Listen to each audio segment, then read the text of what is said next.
जसा उन्हाळा वाढत आहे तसं महाराष्ट्र नाही तर पूर्ण भारतातनं बरेच कॉल येत आहेत. दुकानदार दादा कॉल करतायत, शेतकरी दादा कॉल करतायत, व्यापारी दादा कॉल करतायत, नर्सरीवाले दादा कॉल करतात. बऱ्याच ठिकाणावरनं एकच सेम समस्या येत आहे की बाबा व्हायरसचा प्रॉब्लेम खूप आहे, व्हायरसचा लोड खूप वाढत आहे, फळांवर व्हायरस येत आहे, फळ मार्केटमध्ये चालना झालं आहे, ह्याला नक्की करायचं काय, हे कशामुळं येतं. बरीच लोकं म्हणतात की बियातला प्रॉब्लेम आहे, बरीच लोकं म्हणतात की बाबा दुकानदार दादांच्या औषधामुळं झालं, बरीच लोकं म्हणतात की कंपनीच्या औषधामुळं झालं, बरीच लोकं म्हणतात की नर्सरीवाल्यांच्यामुळं झालं. नक्की होतं काय, व्हायरस कशामुळं येतं, काय येतं, कुठल्या सिच्युएशनला येतं, नक्की करायचं काय. इकडं आड आणि इकडं विहीर कलिंगडमध्ये ही खूप मोठी समस्या होत आहे. ह्याचं भविष्य काय, भविष्यात काय काळजी घ्यायची आहे, किंवा व्हायरस येऊ नये म्हणून नक्की काय करायचं आहे, आणि नक्की ह्या मागचं सत्य काय आहे हे आपल्याला आजच्या व्हिडिओमध्ये बघायचं आहे. नक्की कुणाचा दोष आहे आणि दोष असेल तर ह्याच्यावर सोल्युशन काय करायचं आहे, या सगळ्या गोष्टीबद्दल आज हा व्हिडिओ बनणार आहे. नमस्कार शेतकरी मित्रांनो, मी तुमचा मित्र रोहित बोरगावे. बोरगावे टेक्नॉलॉजी ह्या आपल्या आवडत्या यूट्यूब चॅनलवर आपले स्वागत करतो.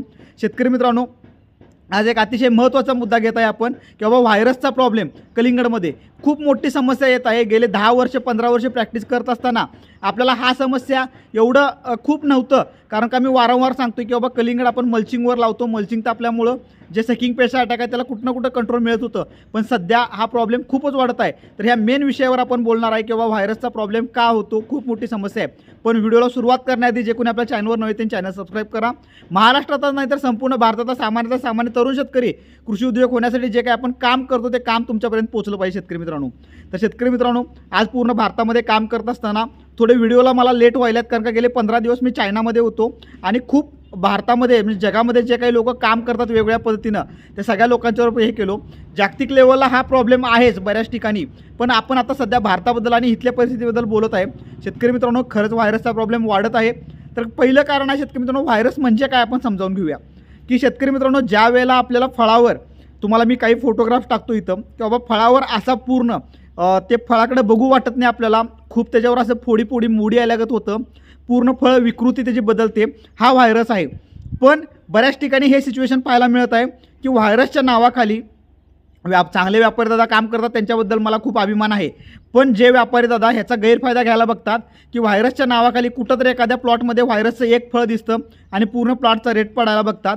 व्हायरसचं नक्की फळ कसं असतं ते फळ तुम्ही बघा. प्रत्येक फळाला तुम्ही व्हायरस म्हणून रिजेक्ट करू नका, कारण का शेतकऱ्यांच्यावर आपण बिझनेस करतो. मला मान्य आहे व्हायरसचं फळ असतं, तुमचं मार्केटला सुद्धा चालत नाही आहे, पण कुठं ना कुठं तुम्ही सगळ्याच फळाला तसं नावं ठेवू नका, जेणेकरून शेतकरी आमचा नाराज होईल, शेतकऱ्याला कुठं ना कुठं फटका बसेल. ह्या गोष्टी अजिबात करू नका, मी तुम्हाला रिक्वेस्ट करतो. तर व्हायरसचं फळ नक्की शेतकरी मित्रांनो, मी जसं फोटो दाखवलेला आहे तुम्हाला, तर अशा पद्धतीचं मोड्या आलेलं फिटकुळे आलेलं हे व्हायरसचं फळ असतं. पण प्रत्येक फळ व्हायरसचं नसतं. पण मी तुम्हाला हे सांगतो की व्हायरस काय येतं, कशामुळे येतं आणि ह्याला काय आहे. सगळ्यात पहिला शेतकरी मित्रांनो, जर का बियाचा प्रॉब्लेम असेल, समजा आता बी लावलो आहे आपण आणि बरीच लोकं म्हणतात की बियातनं व्हायरस आलेला आहे. तर बियातनं व्हायरस आला तर ज्यावेळेला ते रोप तुमचं जर्मिनेशन होतं, नर्सरीमध्ये होऊ दे किंवा तुमच्या शेतामध्ये होऊ दे, जर्मिनेशन झाल्याच ते आकडून बसेल, त्याची कुठंही मोठी वाढ होणार नाही तुमची, त्याला फुलं लागणार नाहीत, फळं लागणार, तिथंपर्यंत ते रोपच जाणार नाही. ही पहिली गोष्ट. जर का नर्सरीवाल्यांचा, बरीच लोकं नर्सरीवाल्या दादांच्यावर आरोप करतात की बाबा त्यांच्या रोपामुळं झालं, तर नर्सरीवाल्यांच्या दादांचं पण सेम आहे. जर का त्यांच्या रोपवाटिकेतनं व्हायरस आला असला तर ते रोप कुठं ना कुठं तिथंच कुचमरून बसेल, ते पूर्ण फळ घेऊस्तवर त्याची ताकद लागणार नाही शेतकरी मित्रांनो. आणि जरी लागलं तर ते फळ तुमचं 400 ते 500 ग्रॅमच्या पुढं जाणार नाही आहे. ही महत्त्वाची गोष्ट आहे शेतकरी मित्रांनो. ह्याच्या पुढं एक चांगला दुकानदार असेल किंवा चांगले कन्सल्टन्सी असेल, ह्यांना तुम्ही दोष देत असला तर सगळ्यात पहिला मी सांगतो शेतकरी मित्रांनो की इकडं आड आणि इकडं विहीर, ही सिच्युएशन मी मगाशी का बोललो, तर ह्याचं कारण असं आहे शेतकरी मित्रांनो की कलिंगडमध्ये सेटिंग होणं ही खूप महत्त्वाची गोष्ट आहे. ह्यावर्षी बऱ्याच ठिकाणी खूप चांगलं सेटिंग झालेलं आहे. त्याचं कारण असं आहे की बाबा सकाळची थंडी लवकर पडली नाही बऱ्याच ठिकाणी, त्यामुळे मधमाशा प्रॉपर बाहेर पडल्या. आणि आत्ता बऱ्याच ठिकाणी जनजागृती झाली आहे. गेले 10-15 वर्ष आम्ही वारंवार सांगतोय की बाबा मधमाशी येण्यासाठी काय केलं पाहिजे. तर बरेच शेतकरी याचा चांगला फॉलोअप घेतलेला आहे, म्हणजे कुठं ना कुठं तणनाशकचा स्प्रे मारणं टाळलेलं आहे, हार्ड औषध मारणं टाळलेलं आहे. ह्या सगळ्या गोष्टीमुळे ह्यावर्षी सेटिंग चांगली झालेलं आहे. पण इकडं आड आणि इकडं वीर म्हणायचं कारण काय आहे, तर बाबा ज्या वेळेला आपण असे चांगले हार्ड औषध मारत नाही, सकिंग पेस्ट कंट्रोल करणारी गोष्टी मारत नाहीत, त्यामुळं मधमाशा येताना सेटिंग होतात. पण त्या सेटिंगसाठी आपण जो पिरियड मधला असतो की बाबा आत्ता जो प्रॉब्लेम आला आहे की फळावर व्हायरस यायला आहे, तर हाच प्रॉब्लेम आहे की बाबा 25 ते 40-45 दिवसादरम्यान आपण कोणतेही हार्ड औषध स्प्रे मारत नाही, त्यामुळं सकिंग पेस्टचा अटॅक जास्त होतो. ज्यावेळेला तुमचं फळ 200 ग्रॅम 300 ग्रॅम 500 ग्रॅमचं फळ होतं, त्यावेळेला सकिंग पेस्ट त्याच्यावर अटॅक करतं आणि त्यामुळे ते फळ व्हायरसच्या रूपांतरमध्ये जातं. तर हा एक मेजर प्रॉब्लेम आहे. मग त्यामुळं काय आहे की बाबा आपण हार्ड औषध घेऊ शकत नाही आहे इकडं, मधमाशी येणार नाहीत म्हणून. आणि ह्या इकडं परिस्थिती बघायला गेलो आपण तर बाबा औषध न घेतल्यामुळं व्हायरसचा प्रॉब्लेम यायला आहे. तर हे दोन्ही सिच्युएशन पॅरलल आपल्याला समोर फेस करावे लागत आहेत. तर ह्या बाबतीत आता आपण जरा पुढं काय बरेच चर्चा करूया आपण. तर शेतकरी मित्रांनो, तर ही सिच्युएशन होऊन बसलेली आहे आपली की बाबा इकडं मारता पण येत नाही आणि हे पण होत नाही. आता ह्यामध्ये मी एक एक गोष्टी कव्हर करतो. आज व्हिडिओ का बनवू वाटला मला व्हायरसवर, तर शेतकरी मित्रांनो, बऱ्याच ठिकाणी व्यापारी दादा माझं म्हणणं काय आहे की बाबा व्हायरसच्या नावाखाली रिजेक्ट करतात. व्हायरसचं फळ मी मगाशी फोटो दाखवलं, मगाशी म्हटलं तसं प्रमाणे प्रत्येक फळ व्हायरसचं नसतं. चंबू आकार झाला आहे, आकार वेडावाकडा झाला आहे, तो व्हायरस नसतो. व्हायरसचा फळ फक्त आणि फक्त त्याच्यावर विचित्र आकृती होईल, टणकपणा येईल, त्याच्यावर वेडवाकडापणा येईल, त्याकडे बघू वाटणार नाही आपल्याला. असं जे फळ असतं तेच व्हायरसचं असतं. बाकी फळावर उन्हामुळं थोडं सनबर्निंग होऊ शकतं, खालचा पिवळा भाग जेवढ्या जमिनीला टेकला आहे तो भाग पूर्ण पिवळा होऊ शकतो. दुसरं महत्त्वाचं की बाबा त्याच्यावर तुम्हाला जुन्या कलिंगडसारखे चट्टे दिसू शकतात. जसं की जे जुनं मोठं यायचं गिरीश सेगमेंट सुप्रीत सेगमेंटचे तसे चट्टे थोडेफार दिसू शकतात. त्याचं कारण काय आहे की बऱ्याच ठिकाणी ज्या व्हरायटी असतात की त्या क्रॉसिंग केलेल्या असतात मोठ्या साईजसाठी, तर त्याचे जीन्स कुठं ना कुठं त्यामध्ये असतात, त्यामुळे तो तुम्हाला डिफरन्स दिसू शकतो किंवा डार्क काळा कलर येऊ शकत नाही. तर ह्या गोष्टीमुळं होतं. तर ह्या वर्षी सिच्युएशन काय झालं शेतकरी मित्रांनो की मुळात पाऊस खूप मोठ्या प्रमाणामध्ये कमी पडलेला आहे. पाऊस असला, आता गेल्या ह्याच्या मागचा इतिहास असा आहे की पाऊस जास्त असल्यावर आपल्याला विल्टिंगचा प्रॉब्लेम होतो, कारण का जमिनीमध्ये पाणी भरपूर मुरतं, बुरशी जास्त होतं. पण ह्यावर्षी विल्टिंगचा प्रॉब्लेम कुठंच नाही आहे. प्रॉब्लेम येतोय तो आपल्याला व्हायरसचा येतोय.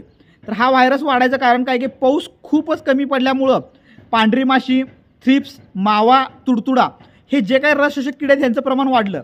बरं, त्याच्या आधी आपण समजून घेऊया की व्हायरस पसरतो कसं. मी मगाशीच तुम्हाला सांगितलं आहे, जर का बियामधनं असेल, नर्सरीमधनं असेल तर तिथल्या तिथं कुचंबन होणार, ते वाढच होणार नाही. त्याची वाढ ते आपल्याला दिसून येईल बाबा ते व्हायरसचं प्लांट आहे आणि त्याची वाढ होईना झाली किंवा व्हिजिबल दिसू शकतं आपल्याला. पण चांगला प्लॉट अचानक तुमचे कलिंगडची फळं व्हायरसची सारखं झालेले आहेत, तर त्याला कारण हेच आहे.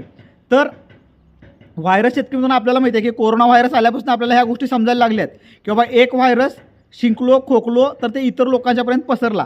तर अशाच पद्धतीने शेतकरी मित्रांनो कलिंगडमध्ये एक व्हायरस तो खूप सारे असतात. कुकुंबर मोझॅक व्हायरस आहे, वेगवेगळे टोबॅको व्हायरस आहे, हे वेगवेगळे जे काही व्हायरस आहेत, तर हे सगळे व्हायरस जसे की आता सेम कलिंगडमध्येच नाही शेतकरी मित्रांनो, मिरची आहे, टोमॅटो आहे, पपई आहे, वेलवर्गीय कारला आहे, दोडका, या सगळ्या पिकांवर व्हायरस येते आणि यायला चालू झालेलं आहे खूप मोठ्या प्रमाणामध्ये. तर हा जो व्हायरस आहे हे व्हायरस इन्फ्लेक्टेड प्लांटवर जी तुमची रसशोषक किडी बसलेले आहेत, मावा, तुडतुडा, पांढरी माशी, थ्रिप्स, माइट्स, हे सगळे हे त्याच्यावर बसून त्या व्हायरसच्या प्लांटवर बसून त्याच्यामध्ये स्वतःचा डंक सोडून हे आपल्या फळांवर, आपल्या वेलींवर ज्यावेळेला डंक मारतील त्यावेळेला ते व्हायरसचे विषाणू आपल्या कलिंगडमध्ये हे होतात, इम्प्लांट होतात आणि त्यावेळेला ते तिथं व्हायरसचं उत्पादित होतं. तर हा व्हायरस कशामुळं होत नाही आहे, त्यामुळं तो पहिला डोक्यातनं हे करूया. आपण सत्य परिस्थितीवर जाऊया, ह्याला सोल्युशन काय करायचं आहे ते बघूया आपण शेतकरी मित्रांनो. तर ह्या गोष्टीमुळे व्हायरस जास्त प्रादुर्भाव होतो. तर ह्याला रोखायचं कसं आणि समस्यावर उपाय कसा करायचा. तर शेतकरी मित्रांनो फ्लॉवरिंगच्या वेळेला तर आपल्याला खूप अडचणी येणारच आहेत, त्यावेळेला आपण हार्ड औषध घेऊ शकत नाही. पण सगळ्यात महत्त्वाचं मी वारंवार सांगतो की पांढरी माशी, थ्रिप्स, मावा, तुडतुडा ह्याच्यासाठी आपल्याला रान स्वच्छ असणं महत्त्वाचं आहे. कलिंगडच्या वेली पसरतात, मग मध्ये गवत आलेलं असतं, आपण टाईमली गवत काढत नाही, पिवळे चिकटसापळे लावलेले नसतात आपल्या शेतामध्ये, जेणेकरून त्याची लाईफ सायकल ब्रेक होईल. बरं, ह्या सगळ्या किडांची पांढरी माशी आहे, थ्रिप्स आहे, माइट्स आहे, ह्याचं लाईफ सायकल इतकं फास्ट आहे की बघूपर्यंत त्याचं खूप मोठे सायकल तयार होतात आणि खूप प्रोडक्शन होतं आणि बघता खूप मोठ्या प्रमाणामध्ये अटॅक करून टाकतात. हा प्रॉब्लेम होत आहे शेतकरी मित्रांनो. तर ह्यासाठी तुमचं बांध स्वच्छ असणं गरजेचं आहे. तुमच्या आधी आता मला इथनं पुढे ह्या गोष्टी सांगाव्या लागणार आहेत की बाबा तुम्ही एकाच शेतामध्ये आधी भाजीपाला केला असला तर त्या शेतामध्ये कलिंगडसारखं पीक करू नका तुम्ही, कारण का व्हायरसला आल्यावर कंट्रोल करणं खूप अवघड व्हायला आहे. तर ह्या समस्येवर पुढं जावं लागणार आहे. तर त्यासाठी तुम्ही एकाच प्लॉटवर करत असला किंवा आजूबाजूला तुमचा व्हायरस इन्फ्लेक्टेड प्लांट आणि तिथंच आपण केलो आहे 2-3 किलोमीटर सर्कलमध्ये, तरीसुद्धा हा सेम प्रॉब्लेम आपल्याला इथनं पुढे येणारच आहे शेतकरी मित्रांनो.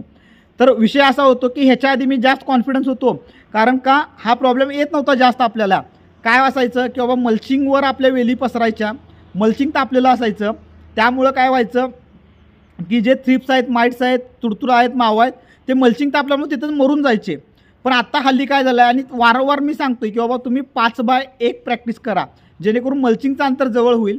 पण बरीच लोक 8 फूट 6 फुटाला करतात, त्यामुळे त्यांचं जमिनीवर खूप वेली पसरलेले असतात.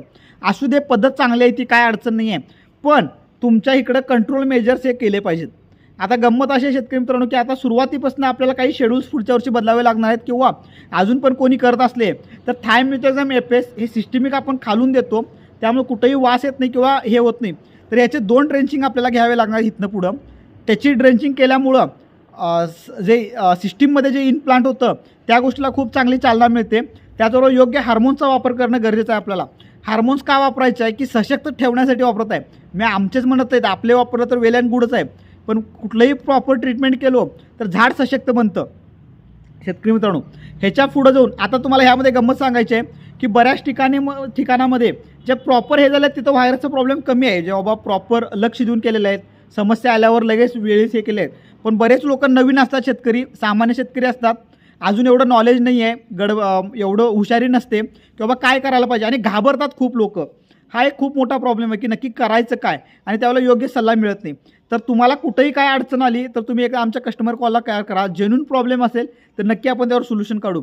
पण अशा वेळेला काय होतं शेतकरी मित्रांनो की घाबरू नका, तर सोल्युशन काढणं हे खूप महत्त्वाचं आहे. तर ह्या व्हायरसला शेतकरी मित्रांनो आता ज्या वेळेला आपल्याकडे सेटिंग पाहणं खूप गरजेचं आहे की प्रॉपर सेटिंग झालेले आहेत काय नाही. प्रत्येक वेलीला मी जसं की म्हटलो की आपल्याकडे मिनिमम 10 ते 12,000 सेटिंग आपल्या 1 एकरमध्ये पडले पाहिजेत. ज्या वेळेला 10 फुटात तुम्ही बघता की 12-14 सेटिंग पडले आहेत, तुम्हाला एक 2-4 ठिकाणी बघितला, तर तिथून पुढं तुम्ही हार्ड औषध वापरायला चालू करा. अगदी ॲसाटा प्रोगर मारला तरी चालतं, कारण का पुढचे सेटिंग पण तुमचे होणार नाही आहेत, मधमाशी यायचीच बंद होऊन जाईल आणि व्हायरससारखा प्रॉब्लेम होणार नाही. मग त्यामध्ये जे काही सकिंग पेस्ट कंट्रोल करणार आहेत तर त्याचा चांगला हात घ्या. ॲसाटा प्रोगर घेऊ शकता, लईच वाटलं तर लेसेंटासारखे हात पण तुम्ही वापरू शकता, पण त्याचं कमी प्रमाण ठेवा. फक्त आपल्याला उद्देश हाच आहे की बाबा सकिंग पेस्ट कंट्रोल करायचा आहे. शेतकरी मित्रांनो, जर का सकिंग पेस्ट कंट्रोल नाही केलो आपण तर हा व्हायरस, आणि प्रत्येक सकिंग पेस्ट हा व्हायरस घेऊन आलेलाच नसतो. व्हायरस हा तुमच्या आजूबाजूला कुठं ना कुठं जे सकिंग पेस्ट उडत आलेले आहेत, तर हे आजूबाजूला कुठेही जर का इन्फेक्टेड प्लांटवर सक करून आपल्या इकडे आले तरच व्हायरस होतं, नॉर्मली होत नाही. मी तुम्हाला गंमत सांगतो की आमच्या कोल्हापूर जिल्ह्यामध्ये चंदगड साईडला जे नवीन फ्रेश एरियामध्ये आम्ही जे काम करतो, कोकण साईडला काही भागामध्ये किंवा वेगवेगळ्या भागामध्ये, तिथं काही प्रॉब्लेम नाही. जरी तिथं पांढरी माशी हे असलं, कुठं ना कुठं जरा डॅमेज झालेले आहेत, पण व्हायरस नाही आहे. ह्याचा अर्थ काय आहे की तो फ्रेश लँड आहे. पण आपल्या भागामध्ये समजा व्हायरल इन्फेक्टेड असेल तर तिथं हा प्रॉब्लेम येणार आहे, तिथं हे सोल्युशन करणं गरजेचं आहे. त्याचबरोबर त्याची इम्युनिटी चांगली ठेवणं गरजेचं आहे, फर्टिगेशन प्रॉपर देणं गरजेचं आहे. ह्या सगळ्या गोष्टीची काळजी घ्यायची आहे. मला सांगा शेतकरी मित्रांनो कमेंट करून की हा प्रॉब्लेम यायला आहे, ह्या प्रॉब्लेमवर तुम्ही काय सोल्युशन काढला, ह्या गोष्टीसुद्धा शेअर करा, जेणेकरून आपल्याला हे करता येईल. त्याचबरोबर माझं एक विनंती आहे तुम्हाला की बाबा आपण हे शेतकऱ्यांचे, मी आता हल्ली 15 दिवस नसल्यामुळे बऱ्याच लोकांचे रिव्ह्यू घेत आहे की बाबा बऱ्याच शेतकऱ्यांच्यापर्यंत आम्ही पोचू शकत नाही, पोचलो तरी ते नॉलेज ट्रान्सफरला थोडंफार कुठं ना कुठं अडचणी येत आहे.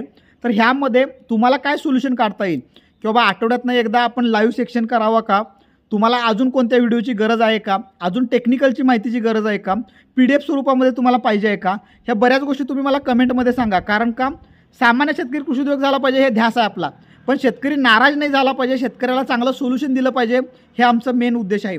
आणि कलिंगडसारखं पीक शेतकरी मित्रांनो 2 महिन्याचं पीक आहे, खूप चांगलं, म्हणजे बाबा 60-70-80 हजार रुपयाच्या इन्व्हेस्टमेंटमध्ये ह्यावर्षी दर कंटिन्यू, म्हणजे आत्ता रिसेंटली दर 7-8 रुपयाला कमी पडले आहेत. कारण का मी हे वारंवार सांगितलेलं आहे की तुम्ही ईदचं डोक्यात धरून सगळीच लोक ईदला जर का लावत असले तर एकदम सगळ्यांचा माल तुमचा येणार आहे आणि तिथं रेटचा प्रॉब्लेम होणारच आहे. तर सेम तसंच झालेलं आहे. तर ईदच्या हिशोबानं बरीच लोक प्लांटेशन करत असतात आणि त्यामुळं कुठं ना कुठं सुरुवातीच्या काळामध्ये होतात, सगळे लोड करतात आणि नंतर आलेला माल थोडा रेटचा प्रॉब्लेम होतो. पण 10-15 दिवसामध्ये परत कलिंगडचे रेट वाढतील 100% शेतकरी मित्रांनो. पण ह्या वर्षी रेट खूप चांगला झालेला आहे, अगदी 15 ते 20 रुपयेपर्यंत पण काही लोकांचे गेलेत आणि 10 ते 15 रुपयेमध्ये पण गेलेत. आणि अशा सिच्युएशनला शेतकरी मित्रांनो मी वारंवार सांगतो की 40 टनापर्यंत आपल्याला पोचायचं आहे. तर 40 टन शेतकरी मित्रांनो हे एक तुम्हाला मोटिवेशनसाठी मी सांगत असतो वारंवार. आज आपल्या महाराष्ट्रामध्ये माझे बरेच 10 ते 15 शेतकरी 40 टनापर्यंत पोचलेले आहेत. मी रिव्ह्यू घेतला 20 ते 25 शेतकरी 30 ते 40 टनाच्या दरम्यान आहेत, बरेच शेतकरी 25 ते 30 टनाच्या दरम्यान आहेत. ह्या सगळ्या शेतकऱ्यांना जर का आपण मिनिमम 25 टन जरी उत्पादन धरलो शेतकरी मित्रांनो, 25 टनला जर का समजा 10 रुपये जरी भावलं तर 2.5 लाख रुपये झाले. येणारा खर्च आपला समजा 80,000 वजा केला तरी 1.5 लाख रुपये आपल्याला नेट प्रॉफिट हे 2 महिन्यामध्ये राहिल्यात. तर 1 एकरमधनं हे अतिशय चांगला प्रॉफिट रेशो आहे, अतिशय चांगली मेहनत, कमी मेहनत आहे. मी सुद्धा कलिंगड करतो शेतकरी मित्रांनो, 5-5 एकर कलिंगड करत असतो. किती मेहनत लागते हे मला माहिती आहे. रोजचा 1 तास हा खूप वेळ लागत नाही, रोजचं 1 तास द्यावे लागते आणि हे 1 तासाच्या कामाच्या मेहनती हिशोबानं आणि वेळेच्या हिशोबानं हे खूप चांगलं रिटर्न देत आहेत. पण ह्यामध्ये हे काही जे समस्या आल्यात ह्याच्या पुढं मी एक व्हिडिओ बनवणार आहे लगेच, की बाबा तुम्हाला मिळून जाईल की बाबा कलिंगडची साईज का झाली नाही ह्या वर्षी. तर ह्या बाबतीत पण मी व्हिडिओ बनवणार आहे. तर हा सेम प्रॉब्लेम आपल्याला काय यायला त्याच्यावर प्रॅक्टिस करायला पाहिजे. बरीच लोक माझ्या नावासमोर कृषी तज्ज्ञ लावतात. मी सगळ्यांना सांगतो की कृषी तज्ज्ञ लावत जाऊ नका, कारण का ही आमची प्रॅक्टिस आहे. ह्यात आम्ही कोणीही परफेक्ट होणार नाही आयुष्यभर. आम्ही मरेपर्यंत हे आम्हाला वेगवेगळ्या समस्या येणार आहेत, वेगवेगळे व्हायरस येणार आहेत, वेगवेगळे प्रॉब्लेम्स येणार आहेत. जसं सर्दी, खोकला, ताप आजपर्यंत थांबला नाही माणसामध्ये, तसे व्हायरस हे सारखे प्रॉब्लेम येत राहणार आहेत आणि या व्हायरसला घेऊनच जगायचं आहे. आज मी चायनामध्ये 15 ते 20 देशातील लोकांच्याबरोबर भेटलो. तर या प्रत्येक लोकांचं एकच म्हणणं आहे, प्रत्येक सायंटिस्टांचं एकच म्हणणं आहे, प्रत्येक मोठ्या कंपन्यांचं एकच म्हणणं आहे की या व्हायरसला घेऊनच जगायला पाहिजे, ह्याच्यावरच आपण सोल्युशन काढलं पाहिजे. तर या बऱ्याच गोष्टी यायल्यात, आपण सोपे प्रयत्न करूया. फ्लॉवरिंगच्या स्टेजमध्ये हार्ड औषध नको आहे, यायच्या आधी थायमिथॉक्झॅम FS सिस्टीममधनं देऊया आपण. व्हायरस सेटिंग झाली, एकदा सेटिंग झाल्यावर आपण थोडे हार्ड औषध वापरूया. त्यानंतर आळीचं पण प्रॉब्लेम येतो आपल्याला, त्या आळीवर पण औषध घेऊया आणि अशा पद्धतीनं व्हायरसला कंट्रोल करूया. पण एक गोष्ट लक्षात ठेवा शेतकरी मित्रांनो, की व्हायरस हा तुमच्या भागातला येतो आहे, कुठल्याही बियातनं म्हणू नका किंवा कुठल्या नर्सरीमधनं म्हणू नका किंवा कुठल्या दुकानदारांच्या औषधामुळं कसं व्हायरस ते शेतकरी मित्रांनो बरेच ठिकाणी मला फोन आले की दादा ते म्हणाले की दुकानदारांनी ते औषध दिले त्यामुळे व्हायरस आला. तर कुठल्याही औषधामुळे व्हायरस येत नाही शेतकरी मित्रांनो. तर प्रत्येक औषध एक कंट्रोलसाठी दिलं जातात आणि कुठला औषध व्हायरस कंट्रोल करू पण शकत नाही शेतकरी मित्रांनो. ही पण गोष्ट तितकीच लक्षात घ्या. व्हायरसचा इफेक्ट कमी करू शकेल, वाढायचं कमी होऊ शकतं, पण व्हायरस त्याच्यामुळं कंट्रोल झाला असं होऊ शकत नाही शेतकरी मित्रांनो. एकदा तिथं विषाणू पसरला तर ते डेव्हलप व्हायला इतर पिकामध्ये ठीक आहे, मिरचीमध्ये, सिमला मिरचीमध्ये, इतर ठिकाणामध्ये ठीक आहे की व्हायरस तो तिथल्या तिथं त्याचा बर्न झाला व्हायरस आणि पुढं कंटिन्यू चांगला प्लॉट झाला. हे इतर पिकामध्ये ठीक आहेत, पण कलिंगड मुळातच 2 महिन्याचं पीक आहे. तेवढा वेळ नाही आहे की त्याचा रिकव्हरी करून. एखाद्या माणसाला कॅन्सर झाला तर 2-3 वर्षांना तो रिकवर होतो ना, मग त्याला केमो घ्यावं लागतं, वेगवेगळ्या ट्रीटमेंट घ्याव्या लागतात. तसं व्हायरसमध्ये त्याला ट्रीटमेंट करायला आपल्याकडे तेवढा वेळ नाही आहे, 2 महिन्याचं पीक आहे. त्यामुळं चुकीचे स्प्रे, चुकीच्या गोष्टीमध्ये पडू नका. सत्य काय आहे समजून घ्या, विषय समजून घ्या, महत्त्वाचे आहेत. आणि तुम्हाला अजून काय वाटल्यास नक्की कमेंट करा, त्या गोष्टीवर आपण नक्की काम करूया. तुमच्या सर्वांचं प्रेम आणि सहकार्य असंच असू द्या, आपण असं चांगलं काम करूया. धन्यवाद शेतकरी मित्र.